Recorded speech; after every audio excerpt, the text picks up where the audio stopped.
ஒரு வணிகத்திற்காக கமர்ஷியல் பிளேஸாக ஒரு பர்டிகுலர் இடத்த நீங்கள் லீஸுக்கு கொடுக்கும்போது அந்த உரிமையாளர் சில விஷயங்களை வந்து கவனிக்கணும். ஒரு வழக்க உதாரணமாக சொல்கிறேன். ஒரு பர்சன் வந்து அந்த இடத்த வந்து லீஸுக்கு கொடுக்குறாரு. அதாவது லேண்ட் ஓனர் அவர் வந்து கமர்ஷியல் பர்பஸ்க்காக லீஸுக்கு கொடுக்குறாரு. அதில் 2 விதமான கால அவகாசம் இருக்குது.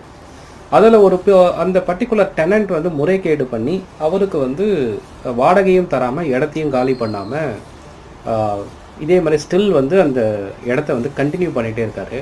ஸோ இந்த பர்டிகுலர் வழக்கில் இந்த கேஸ் சம்மந்தப்பட்ட விஷயம், இந்த பிட்டிஷனர் லேண்ட்லார்ட் என்ன வந்து குறிப்பிடுறாரு, அந்த கேஸின் டீட்டெயில் என்ன, ஆப்போசிட் பார்ட்டி என்ன சொல்கிறாங்க, ஏன் இடத்த காலி பண்ண மாட்டேன்றாங்க, அண்ட் தென் வந்து நீதிமன்றத்தோட அவதானிப்பு என்ன, அப்சர்வேஷன் என்ன, அண்ட் தென் வந்து அதற்கு என்ன மாதிரியான ஜட்ஜ்மெண்ட் கொடுத்துருக்காங்கன்றதை ஷார்ட்டாக பார்க்கலாம்.